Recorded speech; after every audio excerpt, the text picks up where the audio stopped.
So மேச ராசிக்காரர்கள் எந்த கர்ம வினை காரணமா இப்ப இந்த ஜென்மத்துக்கு கஷ்டப்படுறாங்க? பொதுவா மேஷத்துல நீ ஏன்பா பிறக்கிற, ஏன் பிறக்கிற அப்படின்னா பூர்வ ஜென்ம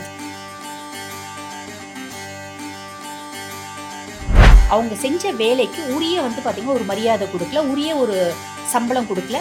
அப்ப அதை பாத்தீங்கன்னா இந்த மாதிரி எல்லாம் செய்யறவங்க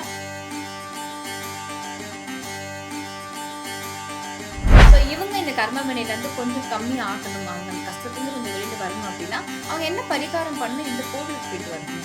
செவ்வாய்க்கிழமை தோறும் ரொம்ப ஏழை எளியோருக்கு இவங்களால இயன்ற சில விஷயங்கள், முக்கியமா உணவு சார்ந்த பொருட்கள் பாத்தீங்கன்னா தானமா கொடுக்கறது.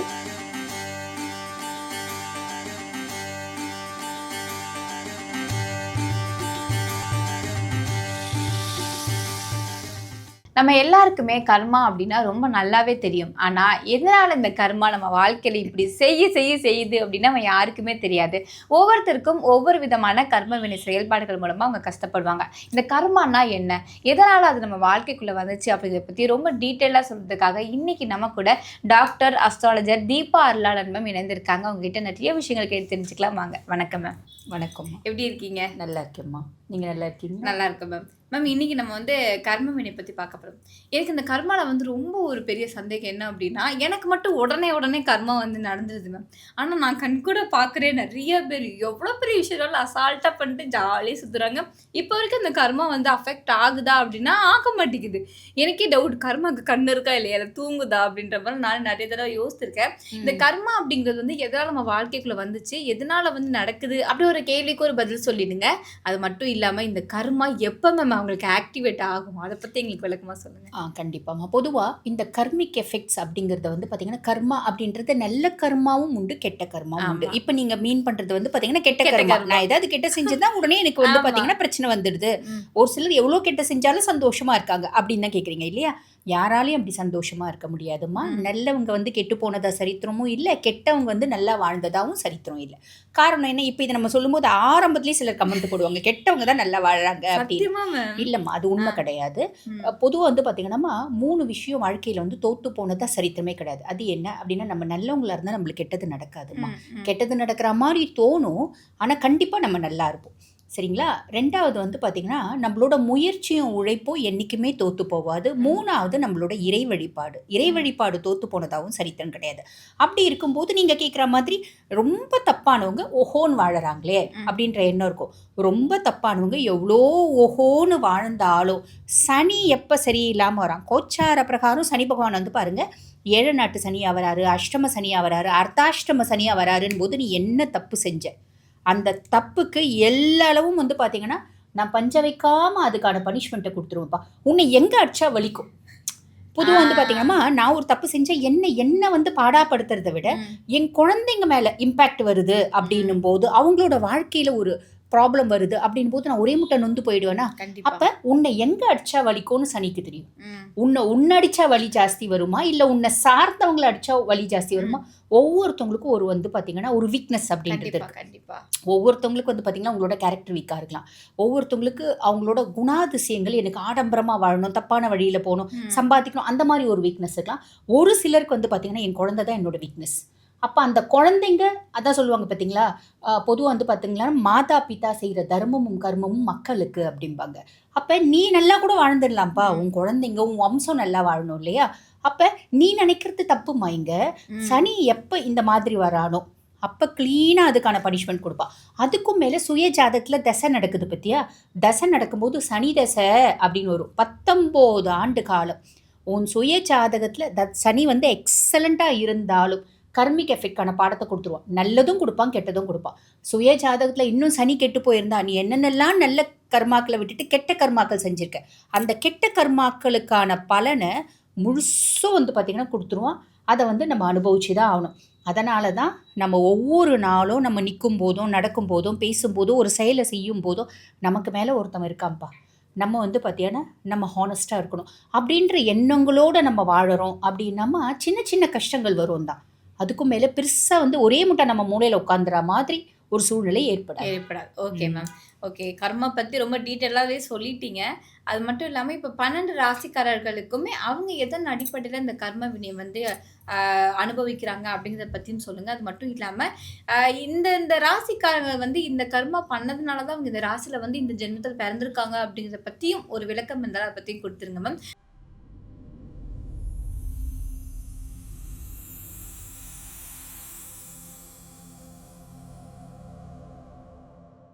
ஃபர்ஸ்ட் இப்ப வந்து மேச ராசி வந்து பார்க்க போறோம். ஸோ மேச ராசிக்காரர்கள் எந்த கர்ம வினை காரணமா இப்ப இந்த ஜென்மத்தில கஷ்டப்படுறாங்க? பொதுவா வந்து பார்த்தீங்கன்னா, இப்ப இந்த ஜென்மத்தில மேஷத்தில பொறந்திருக்கோம். உலகத்தில எத்தன கோடி மேஷ ராசி அன்பர்கள் இருப்பாங்க. அத்தன பேருக்குமான பதிவு இது அப்படின்னு தான் ம். சொல்லணும். பொதுவா மேஷத்தில நீ ஏன்பா பொறக்குற? ஏன் பொறக்குற? அப்படின்னா, பூர்வ ஜென்மத்தில அதிகார துஷ்பிரயோகம் அப்படின்றது நீ செஞ்சிருப்ப. அப்படி பார்த்தா ம். எல்லாம் என்ன நினைப்பாங்க? மேஷம் மட்டும் தான் இப்படி செஞ்சிருக்க மாட்டிருக்கு. மீதி ராசியெல்லாம் செஞ்சிருக்காது. அடடா! நான் ரிஷபம்ப்பா நான் ஒண்ணும் செஞ்சிருக்க மாட்டேன். ஒவ்வொரு ராசிக்கும் அந்த மாரி கர்ம வினைகள் இருக்கு. கண்டிப்பா. அம்மா நீயா இருந்தாலும் சரி, நானா இருந்தாலும் சரி, நல்லதும் கெட்டதும் சேர்ந்து நம்ம செய்யறனால தான் மனுஷ பொறப்பு அப்படின்றத ம், எடுத்திருக்கோம். ம், நல்லது நெறைய செஞ்சிருக்கோம் அப்படின்னா பெரிய கோடீஸ்வரர் வீட்ல பொறந்திருப்போம். ம். இல்லையா? ஆனா அதுலயும் நம்மளோட கர்மிக் எஃபெக்ட் அப்படின்றது இருக்க இருக்கும். தான் செய்யும். அப்ப கெட்டது நெறைய செஞ்சிருக்கோம் அப்படின்னா, ஒரு கூனா, குருடா, செவிடா அதே மாதிரி ஒரு ஏழ்மையான வீட்ல அப்படி பொறந்திருக்கலாம். நம்ம எந்த வீட்ல பொறக்குறோம் அப்படின்றது கிடையாது. நீ சாகும்போது எப்படி சாவற? ம். அதுதான். 4 பேருக்கு பிரயோஜனப்பட்டு சாவறியா? 4 பேருக்கு ஹெல்ப் பண்ணிட்டு சாவறியா? நீ வாழ்ந்ததுக்கு ஒரு அர்த்தத்த, ஒரு அடையாளத்த இந்த பூமியில விட்டுட்டு போறியா? இதுதான் நம்ம வாழ்ந்ததுக்கான அர்த்தம்னு சொல்லலாம். பட் இருந்தாலும் இந்த மேஷம் பண்ண கர்மா என்ன அப்படின்னா, பூர்வ ஜென்மத்தில அதிகார துஷ்பிரயோகம் அப்படின்னு சொல்லுவாங்க. பொதுவாவே இந்த மேஷத்த பத்தி என்ன சொல்லுவோம் அப்படின்னா, அசகாய சூரர்கள். ரொம்ப வந்து பார்த்தீங்கன்னா, பராக்கிரமம் பொருந்திய பெர்சனாலிட்டீஸ். ஒரு மேஷத்த பார்த்தாலே இந்த இந்த பிள்ளை மேஷம் அப்படின்றது சாலிடா தெரியும். அந்த ஓகே. பொருளோட ஆட்டிட்யூட், பிஹேவியர் அந்த ஒரு வந்து பார்த்தீங்கன்னா, டிக்னிட்டிய மெயின்டெயின் பண்ணுவாங்க அப்படின்னு ம், சொல்லலாம். ம், மேஷம், சிம்மம், விருச்சிகம் பார்த்தாலே தெரியும். ம். இந்த ரிஷபம், கன்னி பார்த்தாலே தெரியும். புரியுதுங்களா? ம். ஒவ்வொரு ராசிக்கும் வந்து பார்த்தீங்கன்னா, அவங்கள பார்க்கும்போதே இவங்க இந்த ராசியா இருப்பாங்கப்பா அப்படின்ற எண்ணம் தோணும். அது நல்ல அஸ்ட்ராலஜர்ஸ் ஒரு பிள்ளைய பார்க்கும்போது இந்த பிள்ளை இதா தான் இருக்கும் அப்படின்றத கண்டுபிடிப்பாங்க. அப்ப பொதுவாவே வந்து பார்த்தீங்கன்னா, மேஷம் பூர்வ ஜென்மத்தில ஒரு அரச குடும்பத்தில பொறந்திருப்பாங்க அப்படின்னு சொல்லலாம். அரச குடும்பம்னா எல்லாருமே ராஜா, எல்லாருமே மந்திரி, எல்லாருமே வந்து பார்த்தீங்கன்னா, என்ன சொல்றது ராஜகுமாரி அப்படின்னு இல்ல. அரசு சார்ந்த குடும்பங்கள். அப்ப மந்திரின்னும்போது நெறைய அரசவையில அவங்களோட உறவுலயே மந்திரி வச்சிருந்திருப்பாங்க. ஒரு சிலர் தான் வெளி பெர்சன்ஸ மந்திரிகளா வச்சிருந்தாங்க, நியமிச்சிருப்பாங்க.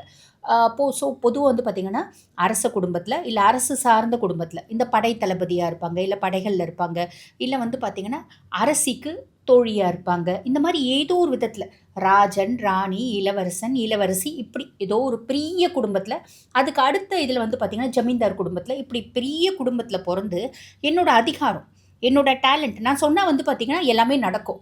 அந்த மாதிரி ஒரு குடும்பத்தில பொறந்து, என்னோட ஒரு சில செயல், எனக்கு ஒத்த ஒரு பெர்சன நான் பார்க்குறேன். என்ன விட அவங்க புத்திசாலியா இருக்காங்க. ஒரு ஈகோ ஹர்ட் ஆகும்ல. ஆமா. இப்ப கண்டிப்பா. நீ என் கூட இருக்க. என்ன விட நீ எக்ஸலென்ட்டா பேசுனா நான் யோசிப்பேன்ல, அட என்னடா இந்த பிள்ளை நம்மள விட எக்ஸலென்ட்டா கண்டிப்பா, பேசுது. போட்டு தள்ளு கண்டிப்பா. இந்த புள்ளைய அப்படின்ற மாரி ம். யோசிப்பாங்கல்ல. அந்த மாரி அந்த அதிகார துஷ்பிரயோகம் என்ன விட என்னோட வம்சாவளி என்ன, என்னோட திறமை என்ன, என்னோட படிப்பு என்ன, என்னோட அழகு என்ன, என்னோட அறிவு என்ன, இந்த பிள்ளை எனக்கு சமமா இருக்கே. அப்படின்ற மாரி என்னோட ஒரு என்ன சொல்றது உந்துதல்னால அந்த பிள்ளைய வந்து பார்த்தீங்கன்னா, டம்ப் பண்றது. ஓகே. இந்த மாதிரி ஏதோ ஒண்ணு நான் வந்து பார்த்தீங்கன்னா, பூர்வ ஜென்மத்தில பொறந்திருப்பேன். அதனால இந்த ஜென்மத்தில மேஷத்தில பொறக்கிறேன். மொத விஷயம். 2வது விஷயம், இப்ப நான் ஒரு பெரிய இடத்துல இருக்கேன். என்கிட்ட 10 பேர் வேலை செய்றாங்க அப்படின்னு வச்சுக்கோங்களேன்மா, அவங்களுக்குன்னு உரிய ஒரு மரியாதை நான் குடுக்கறதில்ல. ஓகே. அந்த வேலைய நான் பெருசா புரியுது. மதிக்கிறதில்ல. ம். என்னத்த நீ பெருசா செஞ்சுட்ட? இப்ப ம். கூட நெறைய பேர் வந்து பார்த்தீங்கன்னா, சர்வன்ட்ஸ வந்து அடிமை மாதிரி ட்ரீட் பண்ணுவாங்க. செய்யக்கூடாது. நீயும் மனுஷி, அவங்களும் மனுஷி. நீயும் மனுஷன், அவங்களும் மனுஷன். அப்ப என்கிட்ட வசதி இருக்கு, வாய்ப்பு இருக்கு. அவங்க கிட்ட இல்ல பாவம். ஆனா அதுக்காக அவங்கள ரொம்ப அடிமை மாதிரி டம்ப் பண்ணி ட்ரீட் பண்றது தப்பான ஒரு விஷயம். செய்யக்கூடாது. ஏன்னா மனுஷங்கள மனுஷங்களா மதிக்கிறது தான் ஆமா. நல்லது. இவங்க வந்து அந்த மாரி ரொம்ப டம்ப் பண்ணி கேவலப்படுத்தி அப்படிலாம் யோசிக்க முடியாது. பட் ஒருத்தவங்களோட வேலையினோட மதிப்ப வந்து பார்த்தீங்கன்னா, பெருசா வந்து அவங்க வந்து உணரல. அவங்க செஞ்ச வேலைக்கு உரிய வந்து பார்த்தீங்கன்னா, ஒரு மரியாதை குடுக்கல. உரிய ஒரு சம்பளம் குடுக்கல. அப்ப அத வந்து பார்த்தீங்கன்னா, இந்த மாரி எல்லாம் செய்றவங்க அடுத்த ஜென்மத்தில வந்து பார்த்தீங்கன்னா, பிறர் உழைப்பை மதிக்காதவர்கள் அப்படின்னு சொல்லலாம். இவங்க மேஷமா பொறப்பாங்க அப்படின்லாம். சரி, இந்த மாரி சில விஷயங்கள் செஞ்சாங்க. அப்ப இந்த ஜென்மத்தில என்ன கர்மாவ அவங்க அனுபவிப்பாங்க? உனக்கே தோணுது இல்லையா? ஆமா. இவங்களுக்கு ரொம்ப திறமை இருக்கும்மா. ம். காரணம் என்ன அப்டின்னா, மேஷத்தில பொறக்குறாங்க அப்டின்னாலே ராசியாதிபன் செவ்வாய்.